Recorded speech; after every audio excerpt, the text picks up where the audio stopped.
Alors, je pense qu'à l'heure actuelle, ce sont des jours heureux pour la bourgeoisie. En effet, l'impôt sur la fortune immobilière a été, sur la fortune immobilière a été supprimé, et l'ENA est supprimé aussi, enfin, doit être supprimé. Parce que Macron n'est pas éternel, et les institutions qui sont supprimées renaissent ensuite, éventuellement, quelques années plus tard. Par exemple, les écoles normales d'instituteurs et d'institutrices, supprimées par Vichy, ont été rétablies dès la Libération. Alors, je dis que ce sont des jours heureux pour la bourgeoisie, parce que non seulement l'impôt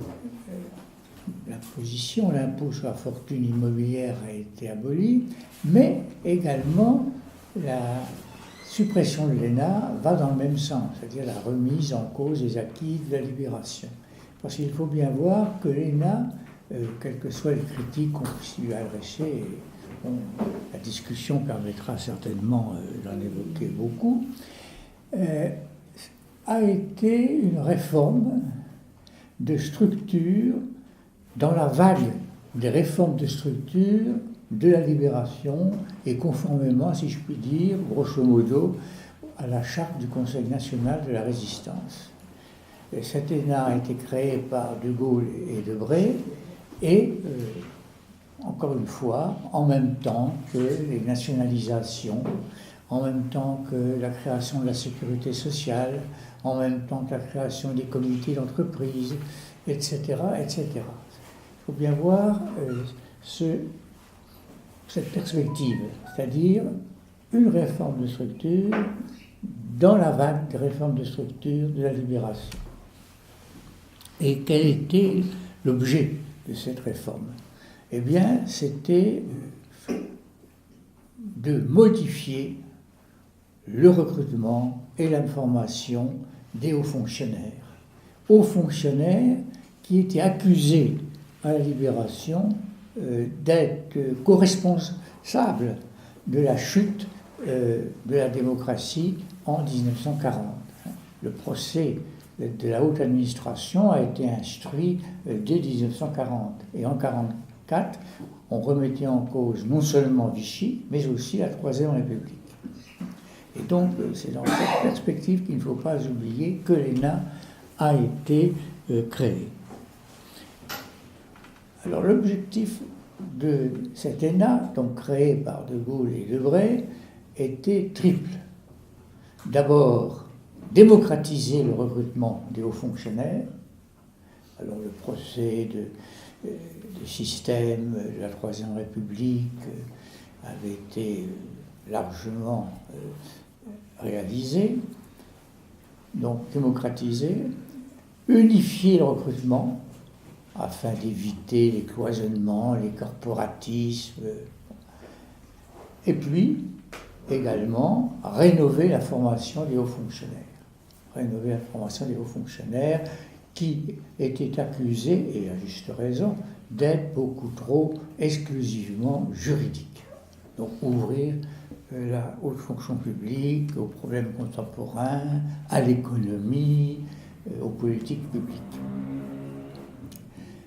Voilà comment a été créée l'ENA. Donc, unifier la haute fonction publique, démocratiser cette haute fonction publique et rénover la formation des hauts fonctionnaires. Alors, l'ENA a-t-elle réalisé ses objectifs? Et par conséquent, si elle ne les a pas réalisés, peut-on vouloir légitimement la supprimer?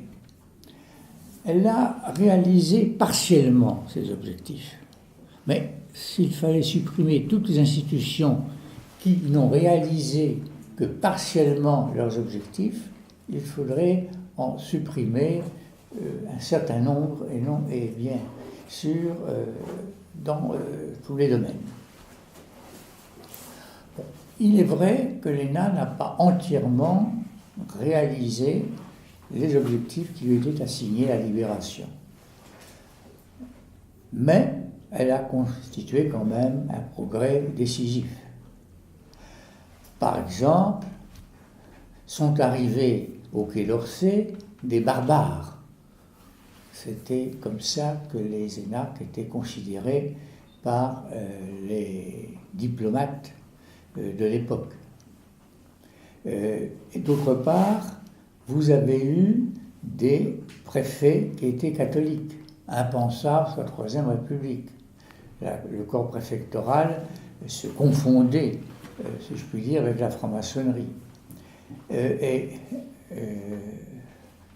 un camarade qui est entré dans le corps préfectoral par le biais d'un concours spécial de chef de cabinet qui existait avant l'ENA, qui a subsisté aux côtés de l'ENA pendant un certain nombre d'années. C'est-à-dire que au départ, les chefs de cabinet de préfet, qui ensuite sous-préfet, préfet, étaient recrutés discrétionnairement et à partir de l'entre-deux-guerres, ils ont été recrutés par un concours spécial.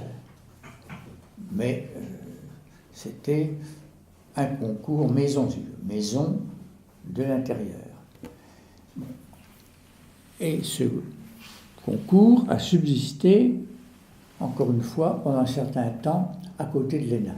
Et j'ai un camarade qui l'a passé, ce concours, et il était catholique très pratiquant, et son père, qui appartenait aussi au corps préfectoral, lui a dit « Jean-Pierre, il faudra que tu obtiennes de ton évêque une permission de ne pas aller à la messe. » C'était incompatible. Bon. Et en revanche, à la Cour des comptes, il était bien vu d'être bien pensant. Donc il y avait un corporatisme idéologique, si je puis dire. Et de même que, encore aujourd'hui, il vaut mieux être de droite dans l'armée et de gauche dans l'enseignement. Mais ça a tout de même beaucoup changé. Donc, le but, unifier la fonction publique, et alors incidemment, donc, corrélativement, introduire le pluralisme idéologique, unifier la fonction publique, la rénover et la démocratiser. Alors, la démocratisation, on peut dire qu'elle a été réelle ou qu'elle a été nulle. C'est le verre à demi plein ou à demi vide. Il est clair que le recrutement des hauts fonctionnaires par l'ENA ne permet pas d'avoir un corps de hauts fonctionnaires qui reflète la réalité sociale du pays. Mais en même temps, il est clair que cette démocratisation du recrutement des hauts fonctionnaires n'a pas été négligeable. Elle a été même très importante. Alors, plus importante au début que maintenant, mais c'est un mouvement général de recul qu'on peut observer. Claude Tellot, qui est un sociologue et un statisticien qui s'est beaucoup intéressé, enfin, il est statisticien surtout, d'origine et de formation, et s'est beaucoup intéressé au recrutement des grandes écoles, a observé aussi un recul de la démocratisation dans le recrutement de l'école normale supérieure, dans le recrutement des hautes études commerciales, dans le recrutement de l'école polytechnique, etc. Bon, donc il y a un mouvement de recul de la démocratisation. Pour quelles raisons? Eh bien, en fait, on peut, parce qu'on ne doit pas seulement considérer l'aval, c'est-à-dire le résultat, dire l'ENA n'est pas démocratique, ceci, cela, mais il faut voir l'amont. C'est en amont que ça se passe. C'est en amont. Et notamment à cause du collège unique, qui devait être un collège de l'égalité des chances, qui s'est révélé être un collège unique, eh bien, vous avez partout un recul de la démocratisation. Grosso modo, on a abaissé le niveau des études sous prétexte d'égalité, mais l'égalitarisme n'est pas l'égalité. On a baissé. Et de ce fait, l'influence du milieu familial, du milieu social, a été renforcée. C'est tout simple. Bon. Alors, je n'en dirai pas plus, mais il y a quand même eu un mouvement de démocratisation de la haute fonction publique, qui est indéniable. Bon, deuxièmement, pour l'unification. Alors, bien entendu, les corps, les ministères restent assez distincts les uns des autres, mais tout de même, il y a une mobilité qui n'avait jamais existé avant. Et l'unité de la haute fonction publique, bon, est à peu près réalisée. D'ailleurs, les hauts fonctionnaires passent d'un corps à un autre, d'un ministère à un autre. Enfin, on ne peut pas parler de fractionnement. Bon, il y a toujours, évidemment, des corporatismes, mais ils se sont beaucoup éteints au fur et à mesure des décennies depuis la création de l'ENA.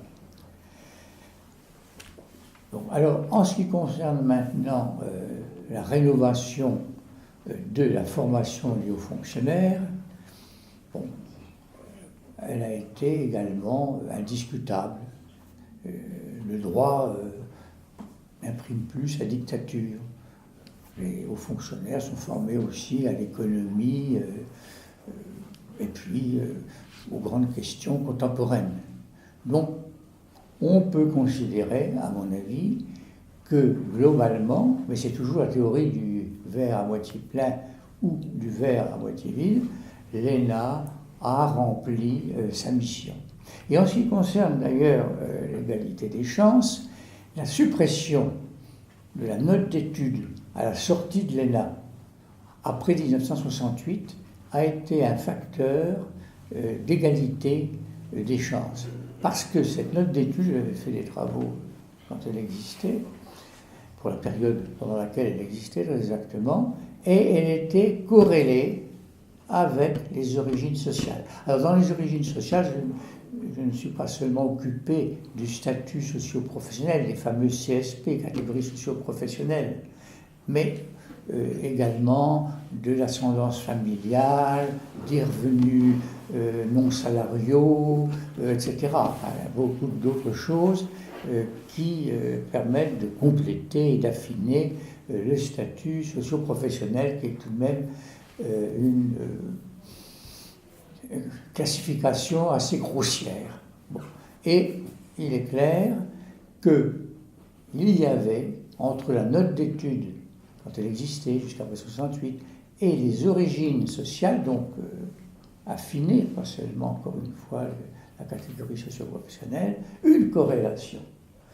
Par exemple, quand on voyait le dossier de Valéry Giscard d'Estaing, on voyait que sa note d'études, elle était excellente, et meilleure que son rang de sortie à partir de l'examen de classement de sortie qui comprenait uniquement des épreuves académiques. Bon, je cite Giscard d'Estaing, mais on pourra en citer d'autres. Or, depuis l'après 68, donc ça fait quand même pas mal d'années, ça fait 50 ans, donc ça a été une période beaucoup plus longue que la période précédente, qui avait duré, disons, une bonne vingtaine d'années. Et le concours est sans accommodement. Les concours est sans accommodement. Et on ne voit plus les représentants des grands corps de l'État rôder autour de l'ENA ou dans l'ENA, autour des jurys, pour faire pression, comme ce fut le cas dans les premières décennies de l'ENA. Donc, le rang de classement, c'est, alors avec tous les inconvénients du concours, bien entendu, mais c'est la pire des choses, à l'exception de toutes les autres, le rang de classement est vraiment fonction du résultat des élèves aux épreuves académiques de l'examen de classement. Alors, il joue quand même la note de stage, qui est restée. mais qui a aussi diminué la part de la cote d'amour. Enfin, disons que les corrélations entre la note de stage et les origines sociales, encore une fois, au sens large, enfin pas seulement le statut socio-professionnel qui est, je le répète, et je ne répéterai jamais assez, très réducteur, eh bien, ont peu à peu décliné et quasiment disparu. Quand on fait des corrélations maintenant, en comparant avec, voilà, 50 ans, il y a une différence. Donc, sur ce plan-là, l'ENA a plutôt bien évolué, en ce sens que le concours, encore une fois, reste maintenant, est devenu absolument dominant.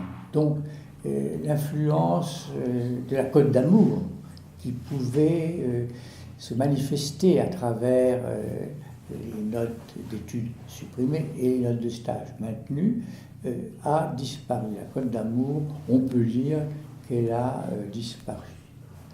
Donc c'est quand même une avancée réelle. Et, je le répète, si les origines sociales des hauts fonctionnaires ne sont pas conformes à la réalité sociale de l'ensemble de la nation, d'abord ce n'est pas lié seulement à l'ENA, c'est un phénomène général et qui est tout de même limité. Alors, d'ailleurs, pour l'influence des origines sociales, je pense que les thèses de Bourdieu, enfin, pour ma part, je les ai réfutées, je ne vais pas revenir là-dessus, sont très réductrices. Et Raymond Boudon, qui a fait un bouquin sur l'égalité des chances, très intéressant malgré son caractère austère, parce que les mathématiques envahissent tout. Chez Bourdieu un petit peu, mais on n'est pas beaucoup les maths. Mais chez Boudon, alors, c'est vraiment l'invasion générale. Bon, et Boudon a montré, en tout cas avec pertinence, qu'il y avait l'influence des origines sociales, mais il y avait surtout l'attitude des parents vis-à-vis des études. Parce que vous avez des parents qui sont très modestes, qui ont une situation très modeste, mais qui attachent beaucoup d'importance à l'éducation, à l'instruction, aux études. Et ça, c'est fondamental pour les élèves. Si au contraire, un élève qui a de médiocres résultats, ses parents disent « Oh, c'est la faute du prof, je vais aller le voir, et puis je vais le secouer », et les parents qui critiquent tout le temps les profs, bon, eh bien, les résultats ne sont pas fameux pour les élèves. Donc l'attitude des parents, d'ailleurs c'est pour ça qu'on voit la différence. Si vous voulez, l'immigration italienne, par exemple, entre les deux guerres, vous aviez des familles qui attachaient beaucoup d'importance à l'éducation de leurs enfants, qui les poussaient à travailler, qui n'allaient pas insulter le professeur ou l'instituteur, et ça a donné d'excellents résultats. Bon, et aujourd'hui, c'est la même chose. Si les parents ont du respect pour les études, du respect pour les professeurs, les résultats des élèves sont nettement meilleurs que si les parents disent « Oh, ben, je vais aller casser la figure à ton prof, parce que ceci, parce que cela. » Bon, ça joue beaucoup. Le milieu familial, c'est pas seulement le statut socio-professionnel, c'est pas seulement le revenu, mais c'est aussi l'attitude qu'on a vis-à-vis de l'intelligence, enfin l'intelligence au sens, je dirais, un peu dans le pays de l'Est, au moment du communisme, bon, des études. Voilà. Voilà. Bon, d'autre part, donc là c'est pour le côté social, pour l'homogénéité, j'en ai déjà parlé, je n'y reviendrai pas. Alors, il y a l'homogénéité administrative et puis l'homogénéité idéologique. Je vais parler des deux. Moi, je pense plutôt que répondre à vos questions. Donc, l'unification et puis donc la rénovation de la formation. Alors, c'est, je le répète, l'élargissement, l'ouverture d'esprit. Alors, cela dit, la culture générale a beaucoup baissé en importance depuis la création de l'ENA. Dans les premières années, l'épreuve de culture générale, qu'on appelait à l'époque premier jour, avait une importance décisive, de même que le grand oral avait une importance décisive, et il portait, c'était la culture générale, tandis que maintenant, on veut voir, le grand oral veut être un entretien d'embauche. Oui. Alors, c'est vague. Et alors, ainsi, un jour, un président de jury, un ancien président de jury, se vantait parce qu'on avait éliminé un candidat qui voulait devenir haut fonctionnaire parce qu'il n'avait assez de l'enseignement. Bon, et puis alors un autre qui voulait devenir haut fonctionnaire pour servir l'intérêt général. Alors là, celui-là était bien noté. Il est évident que si le premier avait su un peu comment se passaient les choses, il n'aurait pas fait la bêtise de dire « moi j'en ai assez de l'enseignement » et voilà. Il aurait dit « je veux entrer dans la haute fonction publique pour servir l'intérêt général, pour construire l'Europe, pour développer l'État-providence, mais aussi pour aider à la compétitivité des entreprises. Je crois à la nécessité pour l'État d'aider les entreprises, de les comprendre, de les accompagner. » Ah ben alors là, il aurait eu une bonne note. Donc vous voyez toute la part d'hypocrisie qu'il peut y avoir. D'ailleurs, ça me rappelle Madame Cresson qui disait « Ah, les concours de recrutement des hauts fonctionnaires européens, c'est autre chose, les concours de recrutement des hauts fonctionnaires français. » Ainsi, quelqu'un qui veut servir l'intérêt général, qui veut construire l'Europe, eh bien, il est bien noté. Tandis que les concours français, alors, c'est laissé à l'abandon, on recrute sur les connaissances, on ne recrute pas sur la motivation. Bon, simplement, il faut être hypocrite, c'est tout. Il faut être hypocrite, il faut connaître les règles du jeu. Et alors là, c'est là que justement ceux qui ont des liens avec la haute administration, par leurs parents, leurs amis, leur milieu, sont avantagés, parce qu'ils connaissent les astuces, ils connaissent les mots de passe, ils connaissent les codes. Voilà. Donc, voilà pour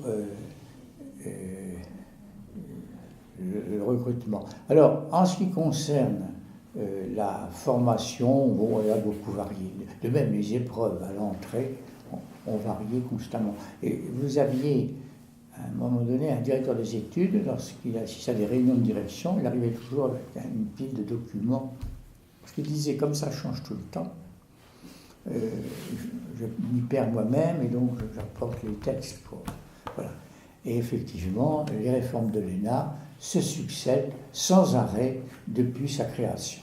Bon, ça, c'est l'instabilité. C'est pas l'instabilité gouvernementale, c'est l'instabilité scolaire, enfin, je ne sais comment dire. Remarquez, pour le système d'enseignement, c'est la même chose. Enfin, c'est un peu la même chose. Donc, il y a des changements constants, mais enfin, il y a quand même des constantes. Alors, il y a toujours une épreuve de culture générale, mais alors, autrefois, elle était à fondement historique, après, elle était à fondement incertain, je dirais, et maintenant, elle est un peu recentrée, et le sujet de 2017, en culture générale, enfin, ça s'appelle maintenant Questions contemporaines, c'était l'État doit-il s'intéresser au bonheur des citoyens. Bon, cette année, c'était l'État doit-il commémorer le passé. Bon, alors c'est centré sur l'État et les grands problèmes actuels. Bon. Alors, et en ce qui concerne alors les épreuves restent quand même un peu les mêmes. Vous avez le droit public, l'économie, finances publiques, questions sociales. Ils sont toujours là. Mais, encore une fois, les épreuves dites techniques, c'est-à-dire questions sociales, questions internationales, ont beaucoup plus d'importance maintenant qu'au départ. Et par exemple, au départ, vous aviez un conseiller d'État, enfin, vous n'étiez pas conseiller d'État, mais je connais un ancien élève de l'ENA qui préparait, parce qu'il y avait des sections à l'époque qui ont disparu, et la section internationale, il avait fait histoire, Sciences Po, il préparait la section internationale, il n'a pas pu l'avoir, parce que c'était en fonction du classement qu'on avait la section à laquelle on aspirait ou qu'on ne l'avait pas. Alors, il a fait la section générale, c'est-à-dire juridique. Non, il a fait la section internationale à l'ENA. Non, parce que c'est à part la section internationale. C'est à l'entrée à l'ENA qu'on la choisissait, non pas à la sortie. Enfin, la diplomatie, le corps diplomatique était choisi à l'entrée et non pas à la sortie comme pour le reste. Donc, il est entré par la voie du concours avec l'option internationale. Il a suivi la section internationale à l'ENA.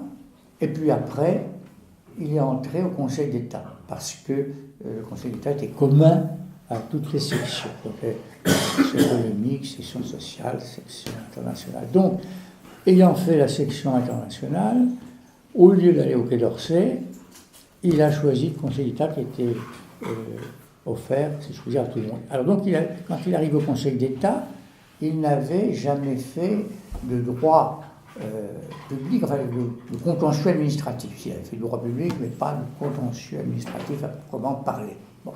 Et il est devenu néanmoins un brillant juriste. Au Conseil d'État, il était président de section même. Bon. Après, président de la section du contentieux. Donc il a fait un excellent juriste et il n'avait pas fait avant de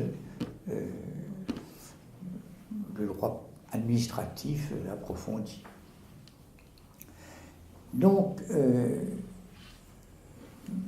une variété de possibilités. Alors, donc, la culture générale a diminué, et de même, au départ, vous aviez beaucoup d'épreuves à option, alors, avec pas mal de choses diverses. Alors, des épreuves sur les institutions politiques, administratives, de pays étrangers, sur la politique économique et de la Grande-Bretagne ou des États-Unis, enfin, et tout ça a été restreint. Tout ce qui est épreuve facultative, enfin, épreuve à option a été supprimé, et puis les épreuves facultatives ont été également supprimées par Madame Loiseau. Ça, c'est la dernière chose, qui a supprimé aussi toutes les langues en dehors de l'anglais. Alors, non seulement l'anglais est devenu obligatoire, ce qu'on peut comprendre, même si personnellement je le regrette, mais on peut comprendre toutes les autres langues. On ne peut pas faire d'allemand l'ENA maintenant, depuis que Mme Loiseau est passée par là. C'est un peu dommage tout de même. Enfin, tout ce qui est variété, si je puis dire, tout ce qui est différentiel a disparu. Bon, donc, si je reprends les trois objectifs de l'ENA, unifier le recrutement, bon, ça s'est fait, et il y a quand même pas mal de passages maintenant d'un corps à un autre. Au début, il n'y avait aucun passage, vous étiez administrateur civil au ministère des Finances, vous y restiez, vous étiez à la direction des impôts, vous y restiez. Bon, les choses ont beaucoup évolué, et les passages d'une direction à l'autre, enfin, pour le Trésor, c'est à part, pour le budget, c'est à part, mais dans les autres ministères, d'une direction à l'autre, et même d'un ministère à l'autre, sont beaucoup plus fréquents, et donc il y a une mobilité certaine. Donc là-dessus, il y a un progrès. C'est peut-être pas ce que voulait le législateur en entier, mais enfin, c'est partiel. Voilà. Alors, pour la rénovation de la formation, bon, est incontestable.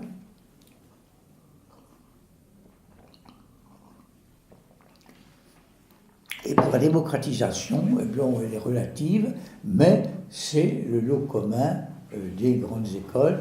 Et encore une fois, le problème se trouve en amont et non pas en aval où se trouve l'ENA. Voilà. Donc je pense que le bilan de l'ENA, et comme disait un personnage politique connu, connu à une certaine époque, comme maintenant il commence à être oublié, le bilan il le disait pour les pays de l'Est, le bilan est globalement positif. Et qu'il n'y a pas de raison de supprimer l'ENA, que ce serait un recul, qu'on en reviendrait inévitablement à la politisation, ce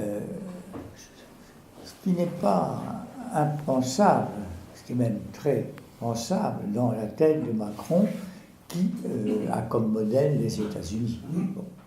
Donc, pour que ça soit la politisation, le corporatisme, chaque corps cherchant à avoir ses propres ouailles, et puis également le favoritisme dans le choix des carrières et des corps. Donc je pense que ce serait, pour ma part, un recul qui s'inscrirait dans, encore une fois, la remise en cause des acquis de la libération. Voilà, je n'en dirai pas plus. Et j'attends maintenant vos questions qui, je pense, seront très enrichissantes. Merci. Merci beaucoup. Le débat est ouvert. C'est Raoul qui anime. Voilà, c'est parti. C'est parti, je vous en prie. 2, 3. Je vais enchaîner avec ce que vous disiez pour conclure. Est-ce qu'on ne s'achemine pas plutôt, d'après ce que j'ai compris, vers non pas une suppression pour en venir à de la formation par les corps eux-mêmes, ou alors au bon vieux favoritisme, entre guillemets, mais plutôt simplement un effet d'annonce pour cacher en fait la recréation de l'ENA sous un autre nom. Il y aura une école probablement. C'est pas sûr. Enfin, c'est pas sûr parce que si vous voulez, aux États-Unis, il n'y a pas d'école. Enfin, si, il y a la Kennedy, vous pardonnerez la mauvaise prononciation, la Kennedy Government, l'école Kennedy de gouvernement, c'est à Harvard. C'est une faculté en quelque sorte.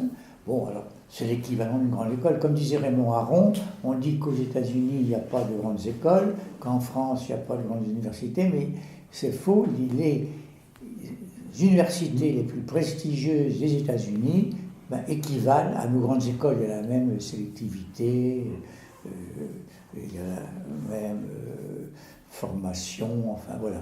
Bon, donc je pense qu'il n'est pas qu'il n'est pas juste de penser qu'il y aurait une autre école qui serait créée. Non, je ne pense pas. Mais cela dit, je l'ai signalé tout à l'heure, ce qui est détruit peut être reconstruit. Macron n'est pas éternel, on peut très bien penser que l'ENA soit supprimée et puis ensuite rebâtie. Comme elle a déjà 70 ans d'existence. Bon, elle aurait 3 ans d'existence, si elle était supprimée, elle ne renaîtrait pas de ses cendres. Mais ayant 70 ans d'existence, même un peu plus, si elle est supprimée pendant quelques années, elle peut très bien renaître après. Voilà, c'est maintenant. Dans la continuité de ce que disait le professeur, ce matin, je lisais dans Le Monde que Frédéric Thiriez, qui a été mandaté par Macron justement pour, à la base, supprimer l'ENA, était beaucoup plus prudent dans ce qu'il disait, et vous rejoint directement, puisqu'il disait que l'ENA ne serait pas supprimée, c'était pas ce qui lui était demandé, et effectivement, par contre, il y allait avoir une réflexion entière de toute l'école, avec une interaction entre les différents services, des plus grandes passerelles avec les universités et les grandes écoles, et une plus grande praticité au niveau des services dans lesquels les futurs hauts fonctionnaires rentreront. Donc, n'est-ce pas ? Bon, alors, d'accord, ça m'a échappé. Elle est sortie ce matin, l'article est sorti ce matin. J'ai toujours du retard. Surtout que j'ai des problèmes pour lire, il faut que j'utilise une machine, alors ça facilite pas la rapidité. Bon, oui, c'est aussi une possibilité tout à fait possible. Alors, moi j'avais 2 questions, donc un peu différentes d'ailleurs. La première, c'était au sujet d'un livre de Jean-Pierre Lade, je ne sais pas si vous vous souvenez. Jean-Pierre Lade, qui était l'ancien patron du Crédit Lyonnais, qui avait fait un livre... Jean-Pierre... C'est un énarque, hein. Oui. Jean-Pierre comment? Jean-Pierre Lade. Pierre Lade. Oui, que je ne me trompe pas. Pierre Lade. Pierre Leval, pardon. Je ne peux pas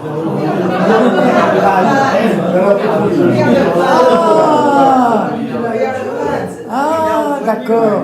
Et donc, Moi, il n'est pas ancien livre, énarque, il est ancien polytechnicien. Ouais. Et en particulier sur son. C'était un peu à la fin de sa vie, je dirais, sur son histoire du redressement du Crédit Lyonnais, que moi j'ai beaucoup suivi à l'époque. Et donc, dans ce livre, il parlait quand même de la part de la haute fonction publique de fabricants de ruines. Et il était très critique sur ce qu'on appelait le système centralisé français d'une caste un peu consanguine, qu'il demandait de réformer profondément. Donc, c'était pour savoir ce que vous pensiez un peu de sa position. La deuxième question que je me pose, moi, j'ai quand même croisé beaucoup d'énarques un peu partout. Hein. Je dirais certains plus ou moins sur des voies de garage ailleurs, puis d'autres en fonction. Je me dis, mais il y a combien d'énarques en fonction aujourd'hui en France? Ils sont combien? Et est-ce qu'il y a suffisamment de postes pour tous les occuper? Oui, alors, ils sont nombreux, hein, en général. Je suis un peu atterré, quoi, des fois. Je ne sais pas, il y en a combien par promotion, d'ailleurs? Maintenant, 60 à 80. Ça a monté jusqu'à 130. Moi, ma promotion, j'ai 52. Mais ça a monté jusqu'à... C'est très variable. D'ailleurs, c'est aussi un grand défaut. C'est qu'on n'a jamais fait... Enfin, s'il y a eu, voilà, un certain nombre d'années, une décennie, l'évaluation des besoins. Mais on ne fait pas d'évaluation des besoins. Et le nombre de places varie, d'abord, ce qui est dommage, parce que le niveau de coût varie beaucoup l'année sur l'autre, et c'est uniquement des questions budgétaires immédiates. Ah ben non, ça va coûter trop cher, alors on réduit à 50. Ah ben non, ça va, on va monter à 130. Bon, il n'y a pas d'évaluation des besoins, parce qu'on peut considérer qu'il y a trop d'administrateurs civils. Alors d'ailleurs, les énarques sont minoritaires dans le corps interministériel d'administrateurs civils. Ah oui, alors... Pour le mythe de l'énarchie, les énarques ils formeraient une caste, ils auraient le monopole du pouvoir, et la troisième critique, ils formeraient une caste, ils auraient un monopole du pouvoir, et oui, bon. Il serait lié, mais c'est pas toujours, enfin ça dépend, les critiques varient, à la bourgeoisie, bourgeoisie, mais s'ils forment une caste, c'est différent de la bourgeoisie, pas contraire, ça s'oppose, la démocratie s'oppose à la bourgeoisie. Bon, enfin, ça m'échappe là, c'est un trou. Oui, attendez, reprenons votre première question. C'était la position... de Jean-Pierre Leval. Jean-Pierre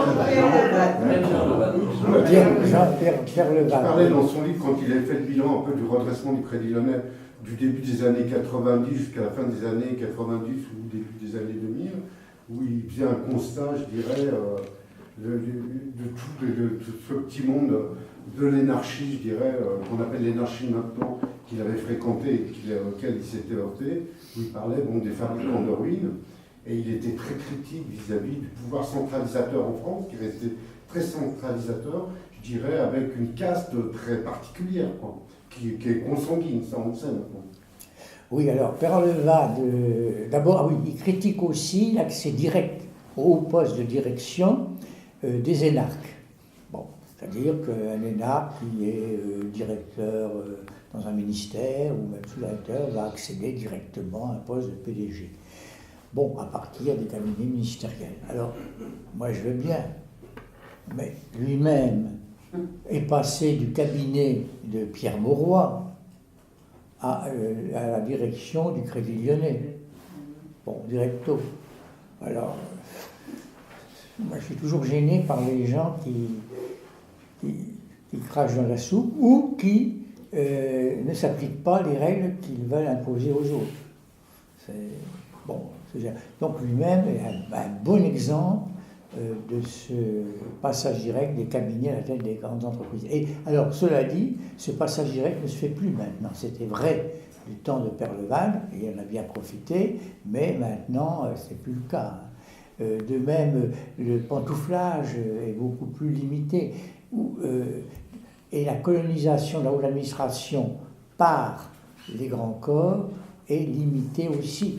La Bruno Raymond, qui est à la Cour des comptes, disait que maintenant, à la Cour des comptes, la plupart des gens restaient à la Cour des comptes, qu'il n'y avait plus de colonisation des hauts postes, des ministères, par les grands corps de l'État. Et de même au Conseil d'État, maintenant, il faut y être beaucoup plus souvent qu'avant. C'est un vrai temps plein et qui ne permet pas des échappées belles. Des choses évoluent. Donc, voilà ce que je peux répondre. Et alors, bon, la caste. Bon, alors, est-ce qu'il y a unité idéologique? Oui, on a comparé l'ENA, l'anarchie à la nomenclatura. Mais la nomenclatura, c'est quoi? Unité de pensée, le marxisme, c'était unité de pouvoir politique, pouvoir économique, pouvoir administratif. La nomenclatura, c'est quoi? C'était une liste des postes importants pour lesquels il fallait l'aval du Parti communiste. Bon, c'est tout. Alors, il y avait un monopole là, c'est tout à fait différent. On ne peut pas parler de nomenclatura. Parce que, alors les énarques d'ailleurs sont minoritaires un peu partout.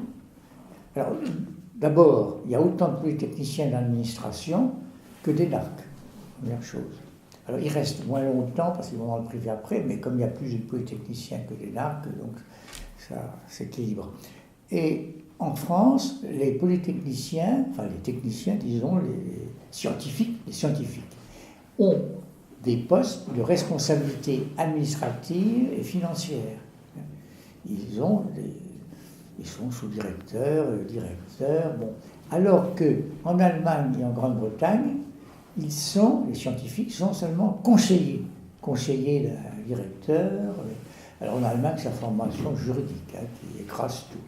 Bon, donc ils sont conseillers, ils ne sont pas en exercice direct de responsabilité administrative. Donc ça, c'est une chose importante.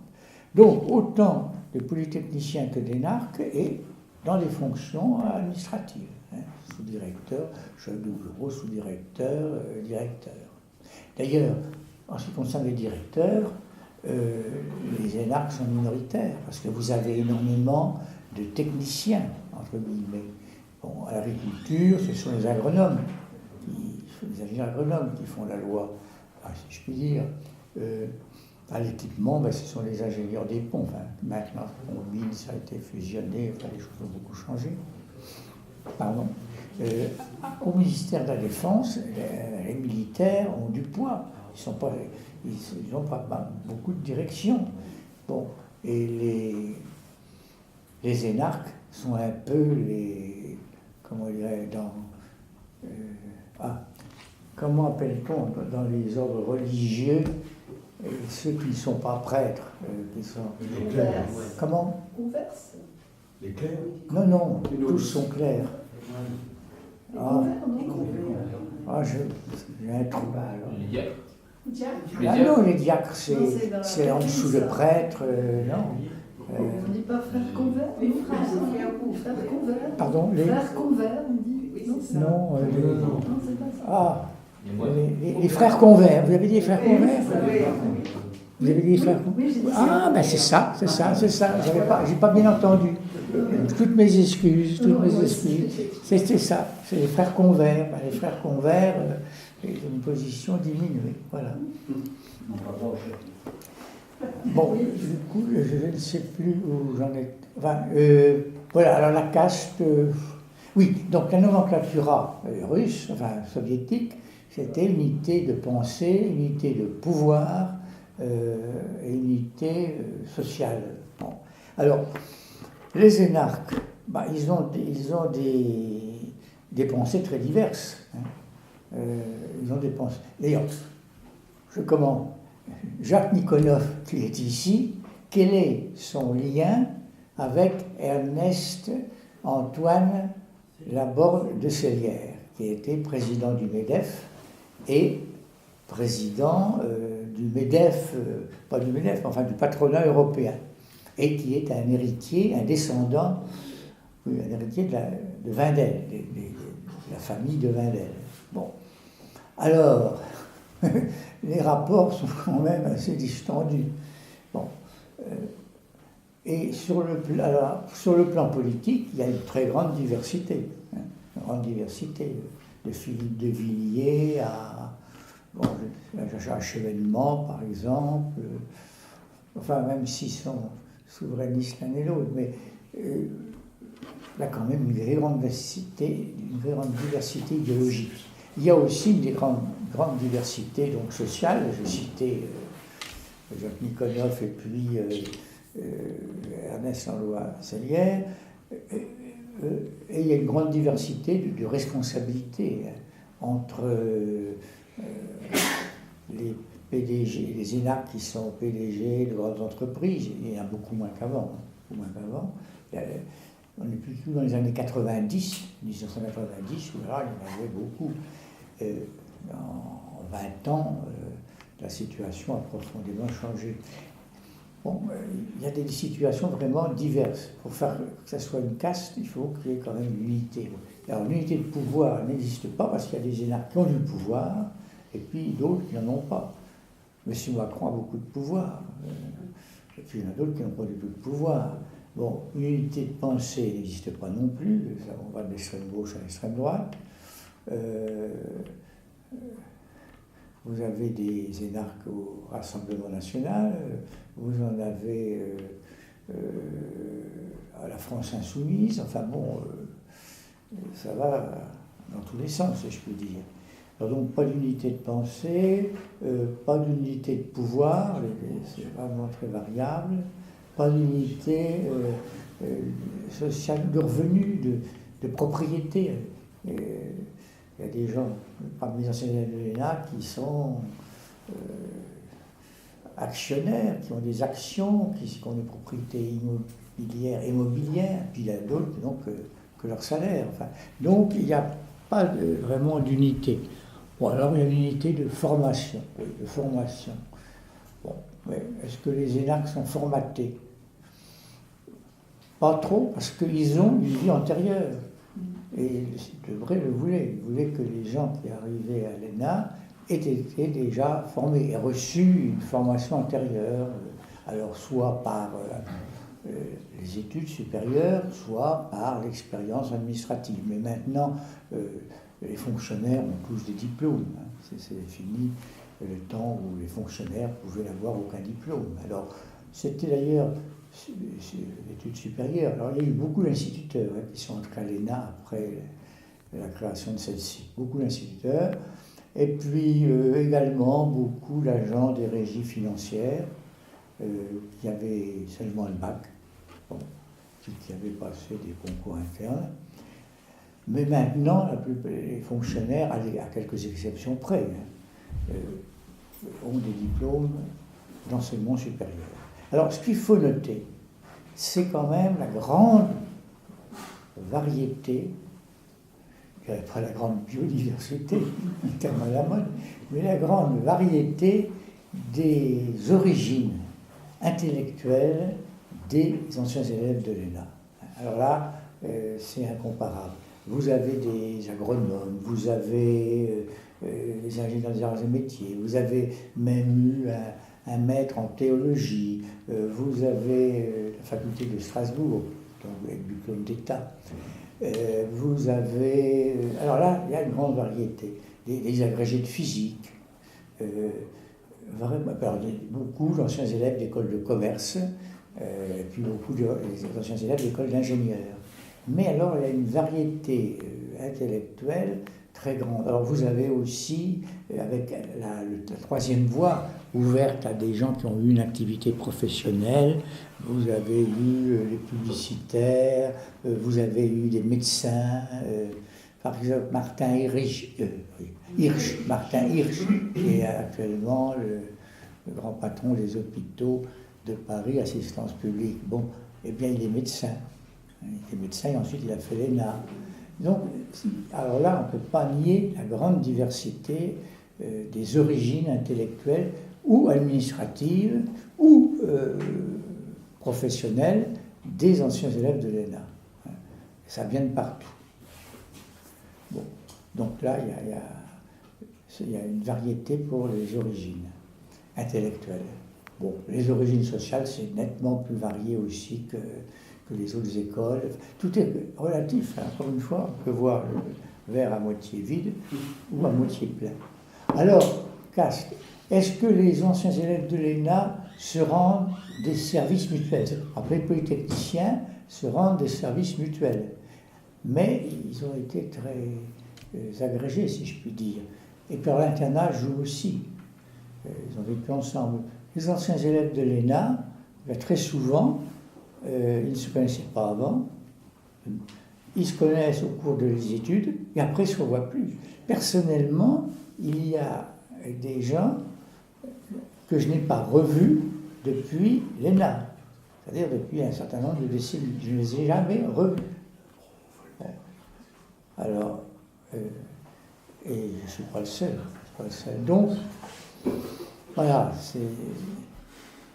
Alors, même pour les services rendus, non, il vaut mieux compter sur d'autres voies.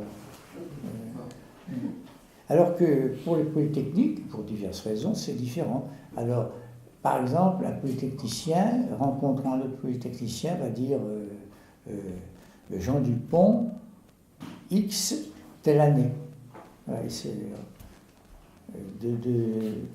l'ingénieur à EDF, par exemple, se rencontre, voilà, et n'importe où ils vont, tout de suite, l'ENA, et là, oui, alors, au début, il s'appelle toujours camarade dans les réunions d'anciens.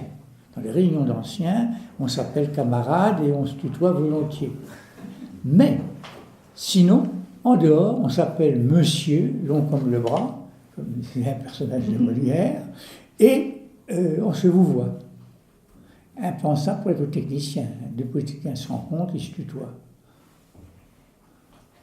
Alors, je ne sais pas si Valéry Giscard d'Estaing tutoyait les anciens polytechniciens, là, bon, mais en général, ils se tutoient, ils se présentent et ils se tutoient. Les anciens énarques, c'est, en dehors, je vous dis, des réunions corporatives, en quelque sorte, eh bien, on se dit, on se vouvoie, et, encore une fois, on s'appelle monsieur. Monsieur. Donc là, il y a des différences. Bon, je ne sais plus si où j'en suis des questions. Vous avez très bien répondu. Non, je voulais continuer justement sur la question de l'unité idéologique des énarques, même au temps du gaullisme triomphant et de la grande époque de l'ENA, que j'ai vu que de loin, puisque je n'ai pas fait l'ENA, mais j'étais à Sciences Po dans la section qui préparait à l'ENA. Et vous étiez digne largement de l'être, et plusieurs fois. Comment Non, on n'avait pas jugé justement digne de...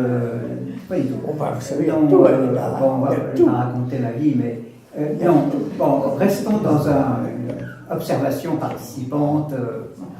Il y avait, même à l'époque où il y avait une pensée qui était très cohérente par rapport à la politique qui se faisait, la conception de l'État, etc. Tout ça était très cohérent, mais il y avait des conflits internes à l'État qui étaient importants. Notamment, à Sciences Po, on apprenait qu'il y avait des ministères dépensiers. N'est-ce pas, le cours de M. Delattre, gouverneur de la Banque de France, nous enseignait qu'il y avait des ministères dépensiers. Ce qui voulait bien dire qu'il y avait une religion des finances publiques, de la non-dépense publique, du refus de l'investissement, etc., qui était très forte et qui a finalement triomphé, puisque les gens de la Banque de France, de la direction du Trésor, etc., ont été ceux qui ont inventé, comme un livre récent l'a montré, toute l'histoire de la dette publique, de l'endettement, qu'il fallait s'endetter sur les marchés plutôt que l'État crée de la monnaie, comme nous l'apprenions à l'époque dans les cours de finances publiques, où on savait par cœur tout le mécanisme qui permettait la création monétaire et qui permettait à l'État de ne pas s'endetter à l'extérieur. Tout ça, justement, a été détruit peu à peu par des gens qui étaient déjà en place au temps du général de Gaulle, oui, qui avaient des relais puissants, puisque M. Giscard d'Estaing, toute cette branche libérale des républicains indépendants, etc., préparait justement autre chose que ce qu'ils étaient censés administrer, n'est-ce pas? Donc il y avait déjà à l'époque, il y avait un conflit latent entre deux conceptions des finances publiques, de la dette, de la gestion financière de l'État. Exactement. Et il y avait en plus des conflits importants, comme vous l'avez dit, entre la droite gaulliste et la gauche, Duverger, Vedel, qui étaient des gens qui formaient les générations d'Énarque, n'étaient pas du tout d'accord avec la politique du général de Gaulle sur le plan. Enfin, quand même, ils étaient, surtout Duverger, il était pour un régime présidentiel américain. Oui, il y avait des divergences. Mais quand il discutait Duverger avec Léo Hamon, qui était un fidèle gaulliste, que nous avons bien connu. Oui, tout à fait. Homme charmant s'il en est. Tout à fait. Et gaulliste depuis toujours, en fait, au comité de libération de Paris en 1944. Eh bien, entre Duverger et Hamon, c'était quand même de bonne compagnie. Toutes les semaines, je crois, à un moment donné, il y avait un dialogue entre eux. Bon. Non, mais ça restait très convenable. Il y avait quand même des conflits qui étaient importants dans la conception même de l'État. Oui, mais en fait, l'un et l'autre, Duverger et Hamon, ou Duverger du temps, ils voulaient renforcer l'exécutif. C'était quand même une opposition mutuelle à la déliquescence des institutions de la 4e République et de la 3e. Oui, ça c'est vrai. Ils avaient l'idée d'un gouvernement stable. Alors, que ce soit le gouvernement de législature de Duverger, que ce soit... Bon, il y avait quand même un point commun, c'était la stabilité gouvernementale. Ça, c'était l'obsession, parce que c'était à l'époque, tous les 6 mois, on changeait de gouvernement. Enfin, sauf Mollet qui restait 15 mois, hélas. Mais quant à la politique financière, c'était quand même plus tranché. Ah oui, tout à fait. Ah oui, tout à fait.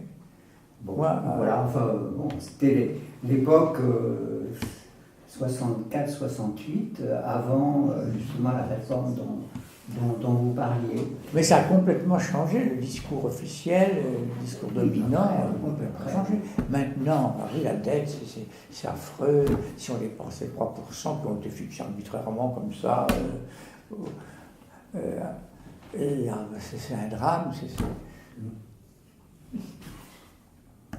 Tout à fait. Il n'y a qu'un personnage qui a traversé toutes ces transitions idéologiques, c'est René Raymond, qui a continué à enseigner. Ah oui, mais pas l'économie. À dire n'importe quoi sur le plan de l'histoire des idées, notamment sur le plan de l'histoire de la droite, et qui est resté une valeur constante. Quand je voyais des jeunes gens qui faisaient Sciences Po, il y a encore quelques années, ils me parlaient de René Raymond, comme si c'était une divinité de l'histoire. Alors que, on a vu, quand on a reçu Gilles Richard ici, il y a 2 ans, on a vu à quel point l'histoire selon René Raymond était complètement fausse. Les 3 droites n'ont jamais existé, il y en a 8 ou 9. Ah, il disait qu'elles avaient existé au 19e siècle. Oui, à un moment, il dit ça. De toute façon, non, mais Raymond est resté, mais dans le... il n'y avait pas d'aspérité non plus. Il y avait ce truc des 3 droites qu'on répétait tout le temps, mais il n'y avait rien d'autre. Donc il pouvait rester. Et alors, avec des erreurs, il était peu rigoureux parce que, Dieu ait son âme, il donnait des indications erronées. Par exemple, MUR, c'était je ne sais pas quoi, à la Libération, et alors que c'était mouvement unifié de la Renaissance française, ou d'abord mouvement uni de la Résistance, puis mouvement unifié de la Résistance française. Mais alors, il n'allait pas chercher. De même, pour le gouvernement de Guy Mollet, il disait qu'il y avait des MRP, pas de MRP, enfin, il faisait beaucoup d'erreurs. Même dans la 7e ou 37e réédition de son fameux livre sur la droite en France, la NAR est appelée Nouvelle Action Révolutionnaire. Je Oui, on m'a dit ça. Vous avez vérifié. J'ai eu. Non, mais c'est une faute de Trumpi, ça. Mais oui, pour les... Non, mais voilà, enfin, donc il y a eu ces constances, n'est-ce pas? Et puis, il y a eu cette profonde mutation idéologique qui fait que, effectivement, tout ce qu'on appelait keynésianisme, c'est-à-dire une pensée du dirigisme, en fait, a été complètement balayé, non seulement à l'ENA, mais à Sciences Po, qui est la matrice, en fait. Sciences Po Paris est la matrice de l'ENA, la matrice idéologique. Et là, il y a eu vraiment une transformation complète. Qui ne tient pas à l'ENA, qui ne tient pas qui tient à la politique de l'État et au fait que l'institution s'est alignée sur les choix idéologiques qui ont été faits par les gens que nous connaissons. Yves Guéna disait un jour, enfin il est mort maintenant, mais il disait un jour, voilà, quelques années, c'est pas très vieux, quand je suis arrivé à l'ENA, alors lui c'était la première promotion de France Combattant, c'était Keynes et Leclerc. Oui. Voilà, c'était ça. Ben oui. Et alors les libéraux, c'était vraiment des attardés. Complètement. On disait, alors l'échec du libéralisme entre les deux guerres, enfin Keynes vint. Oui, j'ai appris ça. Et maintenant, il était interdit de... Enfin, on avait zéro si on disait que exactement. Le libéralisme pouvait apporter la prospérité. Non, il a apporté la on guerre. Disait, mais monsieur, la crise de 29, on le savait par cœur. Ça, alors là, la crise de 29... Et c'était, d'ailleurs, on avait raison d'apprendre ça comme ça. Et on apprenait vraiment l'histoire économique en plus. Je crois que maintenant, c'est moins vrai. Mais bon, tout ça a été effectivement complètement transformé au cours des récentes décennies. Je ne sais pas si Jacques Nikonov, qui est lui un vrai énarque, qui a fait l'ENA, mais avec un parcours original, veut dire quelque chose à ce sujet. Vous êtes de quel... vous avez fait l'ENA à quelle époque, Jacques? Moi, je suis de la promotion 1986. Ah oui. Un jeune homme. Le nom de la promotion, c'est quoi déjà? C'est Fernand...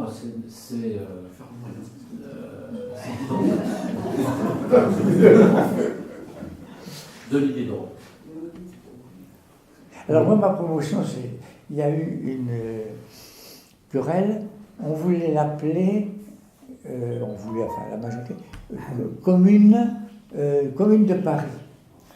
Et puis, il y a eu une coalition de la droite et du Parti communiste, parce qu'à ce moment-là, on était en début 57, et il y avait eu la Hongrie, à la commune de Budapest.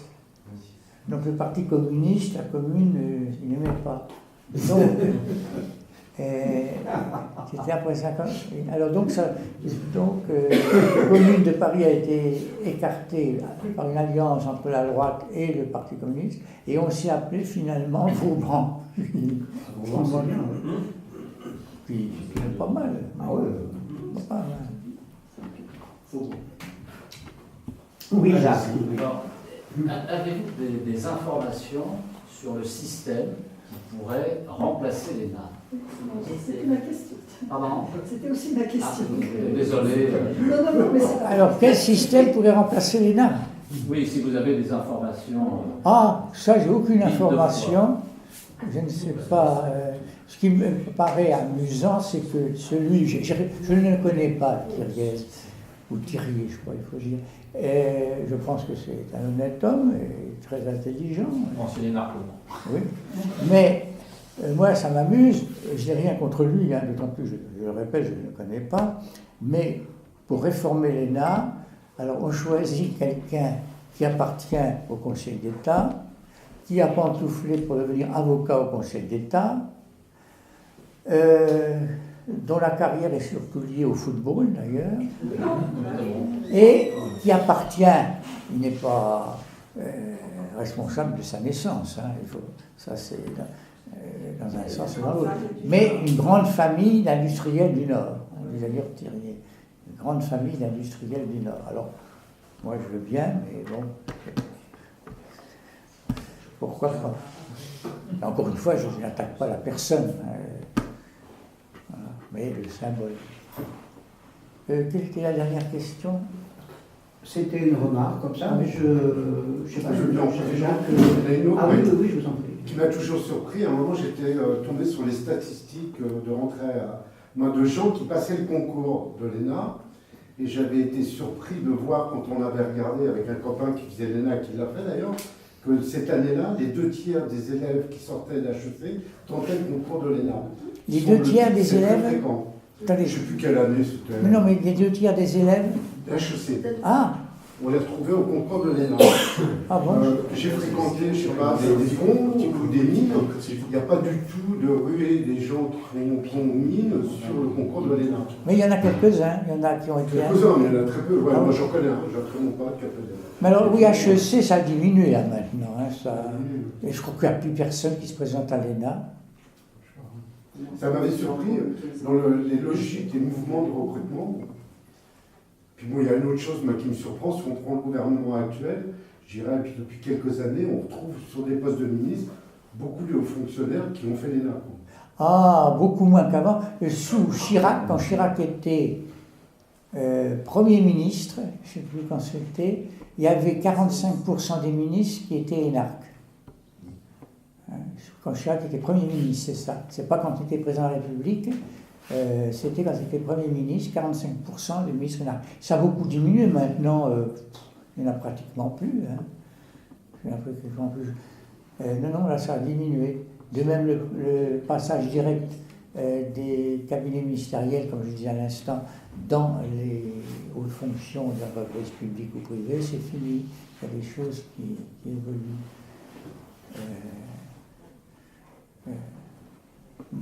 Oui, mais ça c'est le problème du renouvellement de la classe politique, et pas du tout le problème de l'ENA.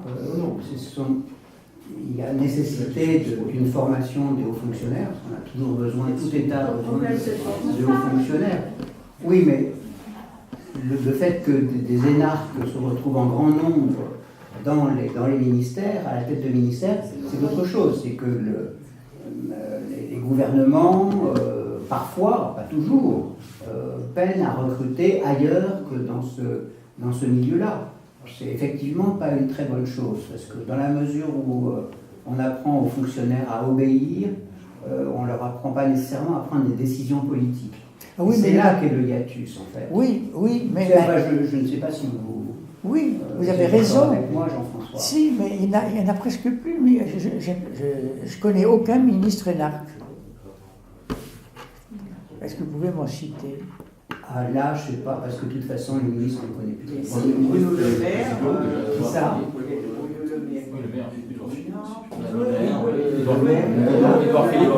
Vous êtes sûr que le maire est énarque? Vous êtes sûr? Je ne crois pas que... Bruno Le Maire. Bruno Le Maire. Non, mais c'est vrai qu'il y en a un peu. Bruno Le Maire, vous êtes sûr qu'il était là? J'ai jamais fait. Bon, d'accord. Mais si vous voulez, c'est à tort. Mais pendant longtemps, chaque fois qu'il y avait un gouvernement, je regardais les nombres des énarques. Et là, je n'ai pas fait. Le ministre est énarque. Oui, bien sûr. Ah, Philippe, oui, c'est vrai. C'est vrai. Vous avez raison. Il y en a d'autres qui sont de la liste. Oui, mais j'ai pas fait. D'habitude, je fais toujours le calcul. Et là, le dernier gouvernement, je ne sais pas pourquoi. Bien sûr. Qui? Est-ce qu'il y a un seul X qui est ministre? Comment? Non, il n'y a pas X. À ma connaissance, il n'y a pas Que ce soit un pont, un mine, un télécom ou autre, est-ce qu'il y en a un seul qui est ministre? Non, Sur les 20 dernières années? Non, sur les 20 dernières années. Alors, si vous prenez par exemple les ministres avant 1914, alors vous avez énormément de polytechniciens, ah oui, les avocats, ça, il y a beaucoup d'avocats, mais sinon vous avez pas mal de Saint-Cyriens, de polytechniciens et de navals, enfin anciens élèves de l'école navale. Et il y a eu un bouquin là-dessus, enfin sur les ministres de la Troisième République, mais c'était en réalité avant 14, de Pierre Estem, un Bordelais, et c'est très éclairant parce que vous avez une proportion importante de ministres donc, qui sont issus de ces 3 écoles militaires. Ben, le Polytechnique, il a une double face, civil et militaire. Mais.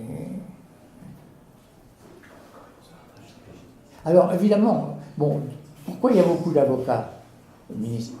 Parce qu'il y a beaucoup d'avocats députés. Et pourquoi il y a beaucoup d'avocats députés? Ben parce qu'un avocat, d'abord, il a l'habitude de parler. Et bon, pour faire la politique, il vaut mieux parler avec aisance. Hein, il faut quand même. Voilà. Alors, donc, ça, la parole, et puis le droit. Les avocats font du droit, et le droit, alors, j'avais un ami qui était prof de maths, et il disait c'est la dictature du droit à l'Assemblée nationale. Ah oui, mais l'Assemblée nationale vote des lois, et les lois, c'est du droit. Donc c'est normal que ceux qui ont fait du droit soient plus facilement élus députés, deviennent législateurs. Voilà. De même, les énarques, bon, bah, ils ont l'habitude de parler. En tout cas, il y a des épreuves orales, orales. Et puis, ils connaissent des matières qui sont liées à la politique. Parce que la mécanique, c'est pas lié à la politique. La meunerie, c'est pas lié à la politique. L'électronique, c'est pas lié à la politique. Tandis que l'histoire, c'est lié à la politique.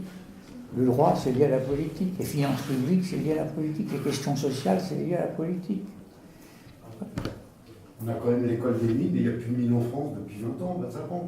Oui. Ça n'empêche pas. Oui.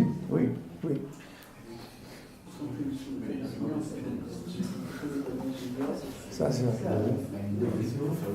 Ce qu'on appelle le corps des Oui, mines, pardon. ce qu'on appelle le corps des mines, c'est un grand corps de l'État. Oui. Oui, et ce sont des gens qui viennent Oui. des organisations. Oui, alors, vous avez l'école des mines reçoit à la fois directement des élèves, l'ingénieur civil des mines, bon, et puis également des gens qui viennent de Polytechnique et qui vont sortir, enfin c'est plus compliqué que ça d'ailleurs, qui vont sortir dans le corps des mines qui a été fusionné avec le corps des ponts par M. Sarkozy et qui est un grand corps de l'État. Voilà. Mais vous avez aussi des gens qui ne sont pas ingénieurs de l'État, qui ne sont pas membres du corps des mines, et qui font l'école des mines, et qui sont polytechniciens. Mais ils n'ont pas un rang suffisant pour accéder au corps des mines et des ponts fusionnés. Donc, ils sont polytechniciens, ils font l'école des mines, mais ils sont ni ingénieurs d'État, ni ingénieurs civils. Enfin, ils ont une position intermédiaire. Enfin, il y a beaucoup de situations complexes. Très bien, chers amis, est-ce que vous avez encore des questions à poser à Jean-François? Sinon, nous allons conclure en remerciant notre invité pour ses explications. Et nous nous retrouverons la semaine prochaine avec Jacques de Saint-Victor, auteur d'un ouvrage majeur de référence sur l'histoire de la République, de l'idée républicaine. Le titre m'échappe, mais c'est en fait une histoire de l'idée républicaine d'Aristote à nos jours. Donc, toutes les pensées de la République sont examinées dans ce livre de 1000 pages que j'ai lu. Et nous aurons justement... Que tu as vu, que vous avez vu ou que vous avez lu? Lu. Je me rends compte d'envoyer une liste en 2 pages. Mais on reprendra l'histoire de l'évolution de la pensée républicaine de l'Antiquité à nos jours. Voilà. Dans 15 jours, nous accueillons Monique et Michel Pinson-Charlot qui nous parleront du super président des riches. Il faut quand même faire une réunion sur le sujet. Bon. Il sera triomphant lui-même au sujet après les élections. Voilà. Et après, je crois qu'on parle de la noblesse, avec Fatih El Hadj, le naufrage de la noblesse en 89.